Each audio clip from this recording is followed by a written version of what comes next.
Bonjour à vous tous, donc aujourd'hui nous allons voir comment changer la pile de votre montre. Donc sachant qu'il y a plusieurs ouvertures de montre, nous allons voir ensemble le maximum d'entre elles.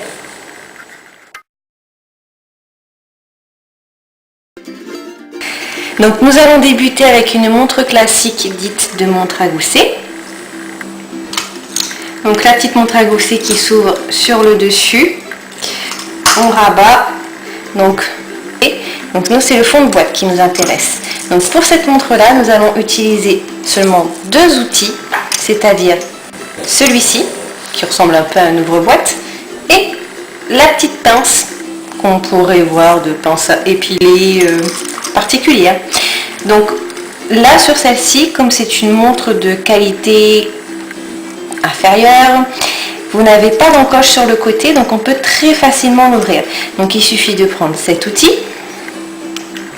de le passer à n'importe quel niveau et de l'ouvrir comme si nous allions ouvrir une boîte de conserve, boîte de ce que vous voulez. On ouvre ensuite le fond de boîte qu'on place sur le côté et vous avez le petit encerclage sur cette partie là que nous allons retirer.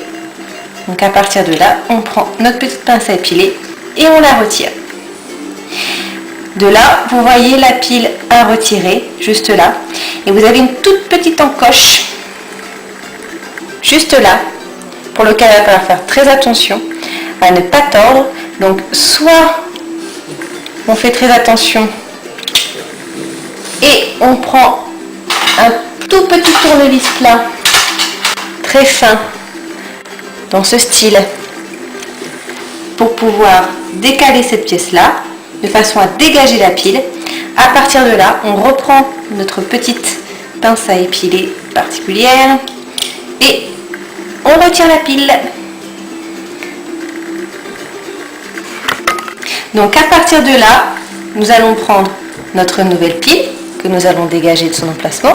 Donc généralement les piles, vous les trouvez soit dans un grand centre commercial ou alors présentées dans des petites boîtes comme ceci. Donc il faudra bien faire attention au numéro qui est présenté sur la pile. Donc le numéro, on l'a en tout petit ici, qui correspond en l'occurrence en une 377. Donc cette petite pile, nous la repositionnons dans son encerclage. Hop, on évite de mettre les doigts dessus. On évite, pourquoi on évite? Parce que dans les piles, il y a des choses pas très saines qui sont mauvais pour le corps. Donc si on peut éviter, on évite. Si on ne peut pas et qu'on est obligé de mettre les doigts dessus, on va se laver les mains après. On repositionne le cerclage dedans. Donc pour le cerclage, vous avez quand même une petite encoche qui correspond généralement à ce qu'on appelle la tige couronne. La tige couronne, la tige qui refait le lien avec le petit remontoir pour changer l'heure. Donc on repositionne le cerclage dessus et sur ce type de montre, pas plus simple,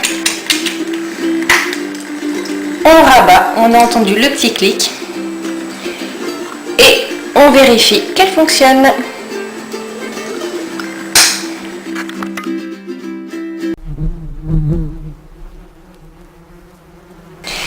Donc là, pour cette deuxième étape, nous allons changer une pile de montre sur une montre qui est un tout petit peu plus haut de gamme, donc qui ne nécessite pas tout à fait la même manipulation pour le changement de la pile. Donc pour ce faire, nous allons utiliser donc toujours notre petite pince à épiler. Mais on va y rajouter un petit marteau comme ceci. Donc c'est un marteau spécialement de bijoutier, mais bon, même si vous avez un tout petit marteau chez vous, vous pouvez l'utiliser aussi.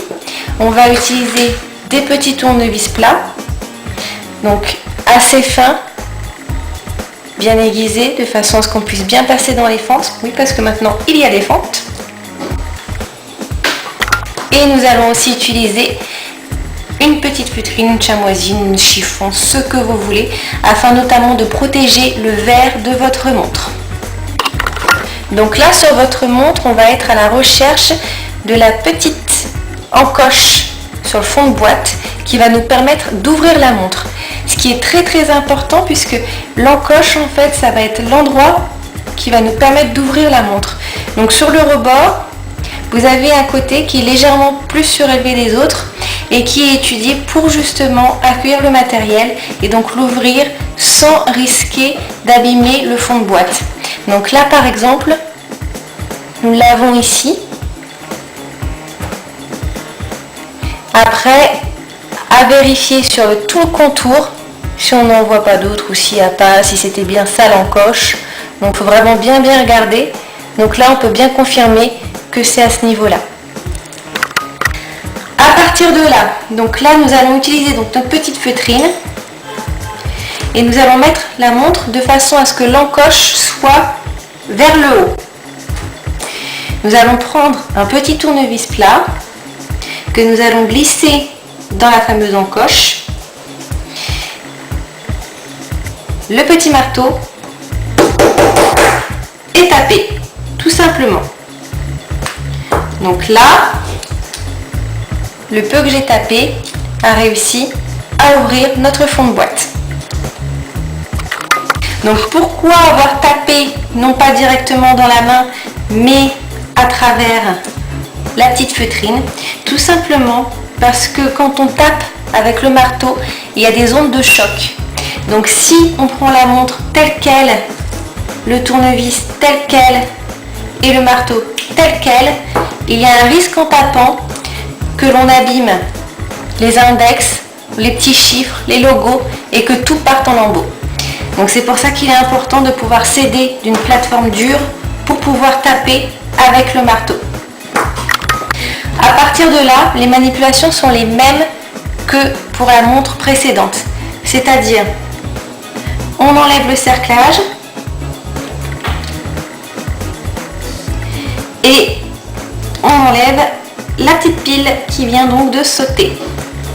À partir de là, on regarde la petite référence qui est sur la pile. Donc là, on constate par exemple que c'est une 626, SR 626 SW. Donc il faut savoir que dans les montres, dans les piles de montres, il y a des correspondances. Donc la correspondance 626, c'est la fameuse 377 que nous avions tout à l'heure. Donc là maintenant, nous allons mettre la nouvelle pile. Donc on lui remet dans son petit emplacement. Donc là je l'ai prise avec les doigts, hein. Donc forcément après j'ai relavé les mains. Je l'ai repositionné avec aussi le petit tournevis. Pourquoi? Parce que vous avez une petite pièce sur cette partie-là qui recouvre la pile, où il faut faire très attention à bien la dégager avec le tournevis, de façon à ce qu'elle ne casse pas. On ne force jamais sur une pile telle qu'elle par exemple, vous risquez de tout casser. Si vous cassez ne serait-ce que cette petite partie-là, c'est très très mauvais pour le mécanisme complet. Et ça, des réparations chez un bijoutier, c'est pas forcément donné, hein. Comme sur cette montre-là, le mécanisme est un petit peu plus haut de gamme. On voit aussi qu'il est un peu plus complet que sur la montre précédente. Et on constate aussi ce qu'on appelle donc une bobine, la petite partie rouge cuivre qui est à l'intérieur. Donc cette pièce-là, il ne faut jamais, au grand Dieu, jamais la toucher avec ses doigts, sans quoi le mécanisme meurt. On va passer à la fermeture de la montre. Donc là, pas de difficulté. On reprend notre cerclage. On vérifie bien la petite encoche pour la tige remontoir.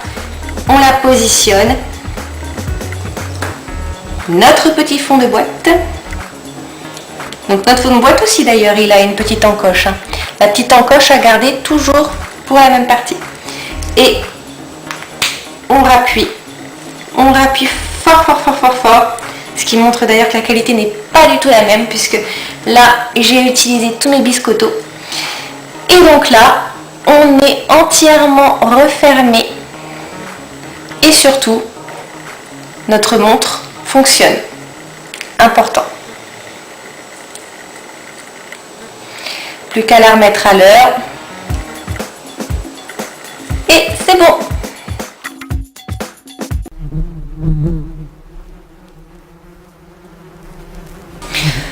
Autre style de montre, autre difficulté. On va passer à une autre ouverture, c'est ce qui s'appelle le fond vissé.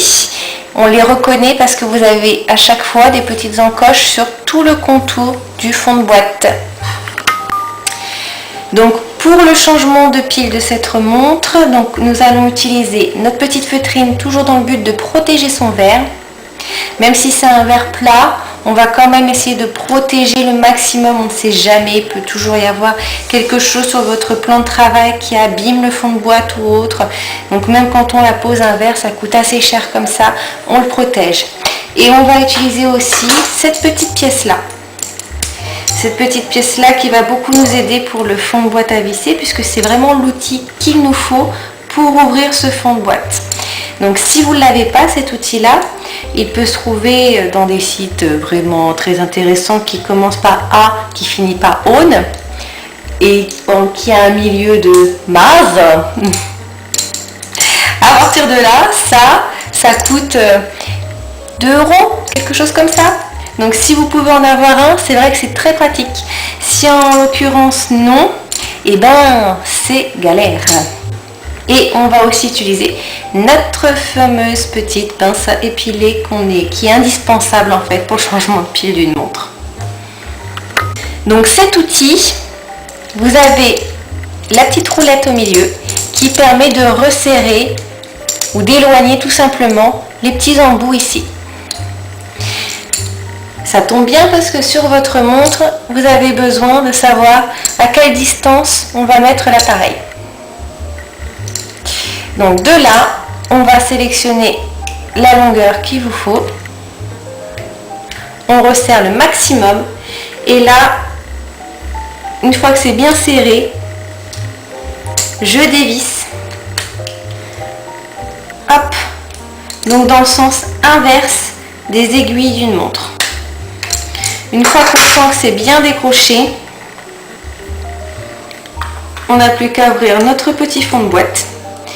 Et comme par magie, on se retrouve avec un intérieur quand même qui est relativement similaire à ceux que nous avions précédemment. Hop, petite impureté à dégager. Et donc là, c'est exactement le même schéma que les fois précédentes. C'est-à-dire, on enlève notre cerclage, on va retirer notre pile. Donc, je vais la faire sauter. Hop. Donc quand je la fais sauter, en fait, je tire juste un coup sur le côté, sur la partie qui bouge, qui est avec une petite vis au-dessus. Généralement, ça suffit à la faire sauter. Et on va changer notre pile. On va donc repositionner notre petite pile dans son intérieur, comme les fois précédentes. Toujours en faisant très attention à tout ce que je vous ai dit jusqu'à maintenant. Le petit cerclage, hop, donc il est un petit peu plus dur à placer, mais rien méchant, et notre petit fond de boîte qu'on va visser.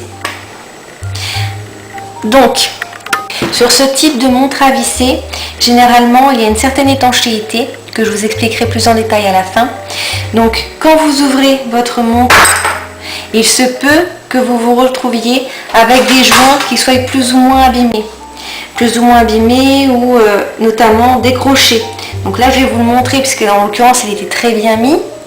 Mais par exemple, vous pouvez retrouver un joint qui soit en décroché comme ceci ou même cassé. À partir de là, votre montre n'est plus du tout étanche. Il faut bien vérifier que votre joint est bon.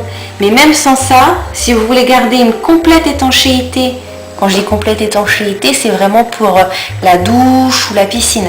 Dans ce cas-là, il faut l'envoyer chez un professionnel. Vous ne pouvez pas le faire vous-même. Cela nécessite vraiment que ça passe dans un appareil pour la remettre sous pression. Donc même si on la referme correctement avec son joint, ça ne suffira pas.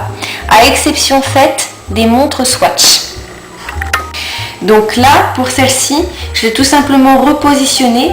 Il y a vraiment une encoche sur chaque type de montre comme telle quelle, où on peut vraiment bien positionner le joint. même si elle n'est plus étanche, le joint est quand même assez important. Et donc après, on n'a plus qu'à refermer en revissant. Hop! On réutilise notre petit matériel. Donc je la mets en appui sur ma main pour avoir plus de force. Et on resserre cette fois-ci dans le sens des aiguilles d'une montre.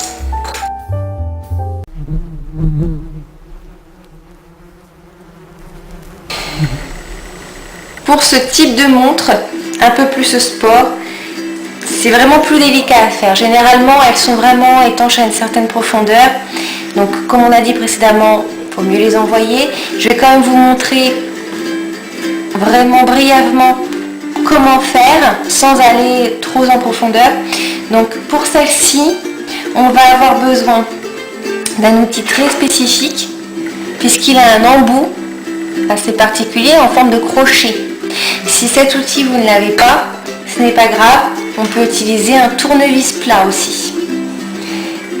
Et là, on peut constater qu'il y a les petites vis au derrière. Qui dit petite vis dit tournevis, sachant qu'en plus, c'est un cruciforme et pas plat comme on a l'habitude d'avoir. Donc, petit tournevis cruciforme adapté. Alors, notre premier outil que je vous ai montré pour cette montre-là, en forme de crochet, il va nous servir à décrocher une moitié de bracelet. Donc pour décrocher la moitié du bracelet, on va se retrouver à l'intérieur. Vous avez ce qu'on appelle une petite goupille qui raccroche le bracelet. Donc de là, on va bloquer le crochet sur cette goupille qui a un petit ressort et on va dégager la moitié du bracelet. Là, c'est la première étape pour accéder au fond de boîte. En fonction de votre montre, vous pouvez faire pareil de l'autre côté. Donc, on dégage le bracelet de la montre intégralement. Donc de là, nous allons ouvrir notre montre grâce au petit tournevis cruciforme. Donc il suffit tout simplement de dévisser comme on dévisserait une simple vis classique. Donc soit avec les ongles pour ceux qui en ont, sinon ma fameuse petite épingle à nourrice pour dégager les vis. On défait les 4 vis en prenant bien le temps de bien les positionner de façon à ne pas les perdre. Quelquefois, les vis sont assez compliquées à retirer. Dans ce cas, il faut vraiment prendre appui sur la montre, un peu comme ceci, pour vraiment faire le plus de force possible et pouvoir la dévisser sans difficulté. Il se peut aussi qu'il y ait de la rouille ou autre chose dans votre vis qui fasse que vous n'arrivez pas à retirer votre vis. N'insistez pas. Sur votre petite vis, vous avez des formes à l'intérieur, cruciforme ou plat. Si vous abîmez ce qu'on appelle le pas de vis, après, vous êtes dans la galère. Et donc, on soulève. Donc là, je vous montre pour vous, au moins vous puissiez savoir qu'est-ce que vous cache votre montre. Mais on peut constater qu'on est quand même sur quelque chose de beaucoup plus complexe que l'on a vu jusqu'à maintenant. On est sur un modèle déjà qui est électronique. Vous avez un circuit juste en dessous de votre mécanisme et votre pile n'est pas du tout accessible de la même façon que sur les montres précédentes. Donc si vous tentez celle-ci, ça veut dire que vous êtes un rebelle. Parce que pour avoir des piles lithium telles quelles, c'est beaucoup moins évident, notamment ne serait-ce que pour la changer. Là, on s'aventure dans quelque chose de beaucoup plus dangereux. Donc là, on reprend notre fameux cruciforme, puisqu'on voit qu'on a 2 petites vis de chaque côté et que cette pièce-là nous empêche d'accéder à la pile. On retrouve toujours la fameuse petite bobine sur le dessus qu'on ne touche pas. Et d'ailleurs, sur ce type de montre, on ne touche à aucune chose en dehors de ce qu'on veut, c'est-à-dire nos piles et cette petite partie-là.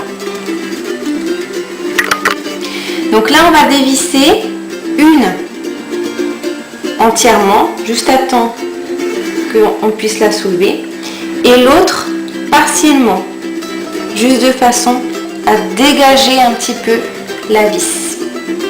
On reprend notre petite épingle à nourrice et là on dégage notre pile lithium. Notre pile lithium qui a des volts un peu plus importants qu'une pile classique. Donc là on est sur une CR2025. CR2025 qui correspond à une CR2025. Alors quelquefois sur des montres un peu plus sophistiquées, nous avons une pile lithium pour ce qui concerne l'heure ou le réglage de la lumière, bien plus souvent d'ailleurs le réglage de la lumière. Et en dessous de cette petite partie-là, il va y avoir des surprises et une autre petite partie à accéder pour une petite pile bouton de la taille des autres qu'on a vu précédemment. C'est plus rare, c'est plus complexe, soit on est aventureux et on défait tout et on accède à l'autre pile, ou alors on se contente de ce qu'on a fait en étant déjà fier de nous et on repositionne la pile. Donc là il n'y a plus qu'à remonter dans le sens inverse. Donc on remet notre petite pile lithium. Hop, on appuie. On peut déjà revisser le côté qu'on avait partiellement dévissé. Donc moi ma petite vis est tombée entre temps.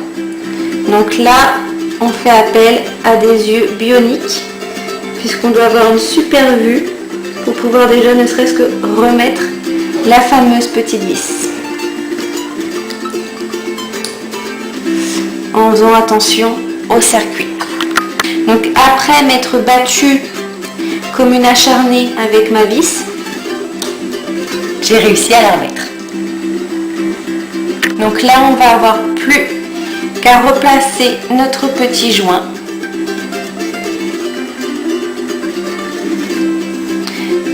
Donc ces joints-ci ne se fument pas, entre parenthèses. Et on repositionne notre petit fond de boîte.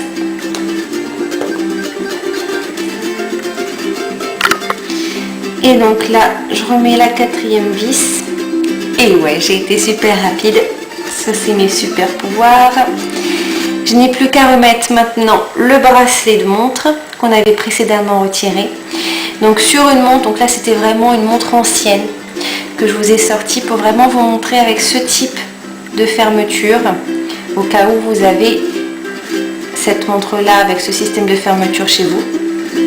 Donc là, avec le bracelet qu'on a précédemment enlevé, on a la partie avec le fermoir, la partie avec les trous.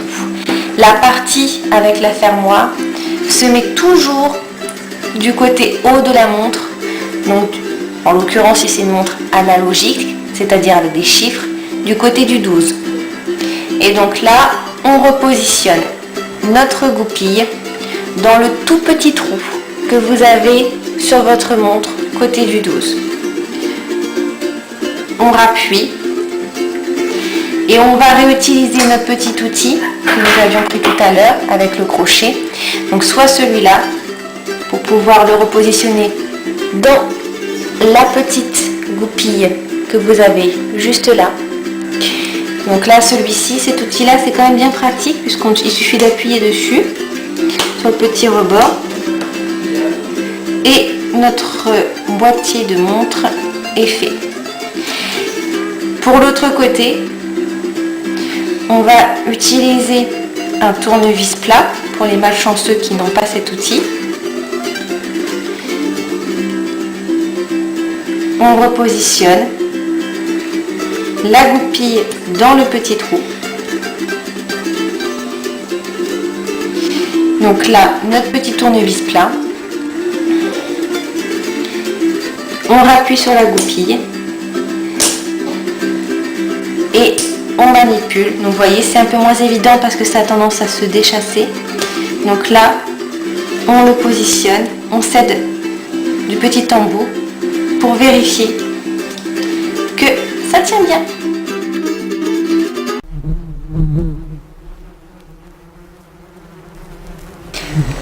petite particularité, les petites montres Swatch. Donc là c'est pareil, c'est pour vous donner un exemple, mais toutes les Swatch ont un système de fermeture en fait, qui est bien à eux, puisque vous n'avez pas d'ouverture de fond de boîte, vous avez juste un petit emplacement pour accueillir la pile.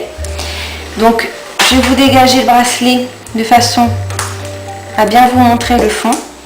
Donc ça, c'est juste un bout pointu, enfin pointu, même pas. C'est très fin en fait, c'est juste de façon à pouvoir dégager la petite goupille du bracelet et pouvoir accéder au fond de boîte.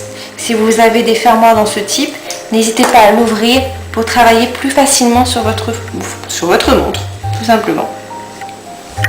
Donc sur les montres Swatch, les fameuses montres où ce sont les seules qui gardent leur étanchéité, à part quelques exceptions en fait. Le seul outil dont vous allez avoir besoin, c'est ceci. Il faut en effet être riche. Une pièce de 10 centimes va vous suffire à ouvrir votre montre, puisque vous avez une encoche qui a cette taille-là et qui vous permet d'ouvrir votre montre.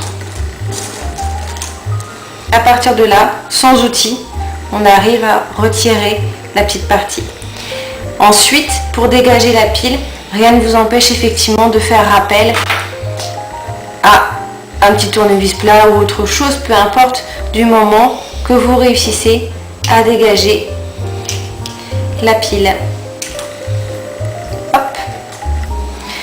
Même topo, on regarde la référence, on la change, on la repositionne et on n'a plus qu'à la fermer.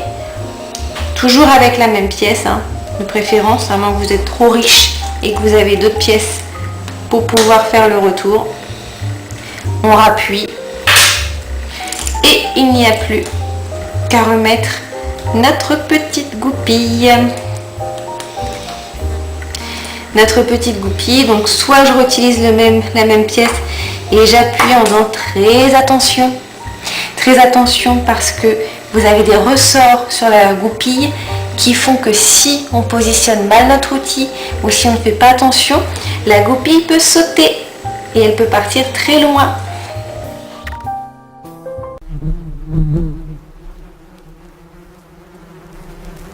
Donc en petit aparté, les étanchéités de montres.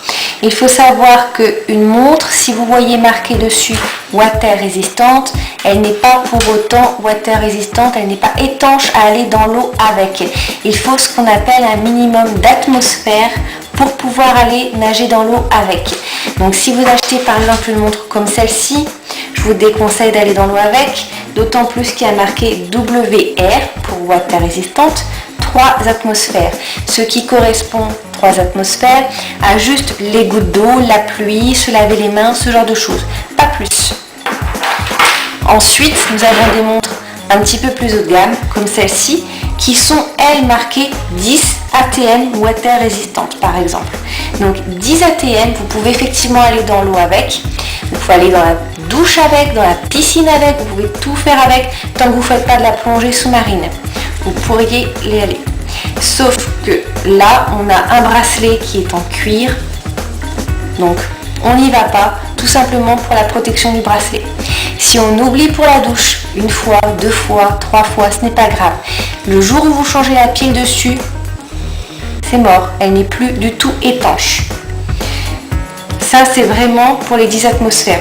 Il faut savoir aussi qu'une douche, à la chaleur que dégage l'eau d'une douche, ça dilate les joints, le fameux petit joint qu'on avait vu à l'intérieur. Ce qui fait que si vous prenez des douches à répétition, votre montre résistera moins par la suite à chaque fois que vous allez faire la moindre chose en contact avec de l'eau. Et puis après, on a les montres Swatch qui, elles, c'est pareil. C'est pas parce que j'ai dit qu'elles étaient étanches qu'on peut faire de la plongée sous-marine avec, mais du moins c'est pareil que pour par exemple celle-ci. On peut faire déjà pas mal de choses dans l'eau avec celle-ci. En revanche, si vous avez de la plongée sous-marine à faire, et là je vous conseille plus, c'est ce type de montre. Donc ce type de montre qui est une très vieille montre à nous, hein. Donc c'est pour ça qu'elle ne fonctionne toujours pas parce que le mécanisme est mort. J'ai voulu quand même vous la montrer pour que vous puissiez voir le type de mécanisme que c'était à l'intérieur. Mais là, sur ces montres-là, on est vraiment fait pour aller dans l'eau avec. D'autant plus que ce sont des montres qui sont généralement à acheter dans des magasins de sport et qui sont étudiés pour être dans le cadre de la plongée. Donc ça, c'est le top du top pour la plongée. Ça, c'est pas le top.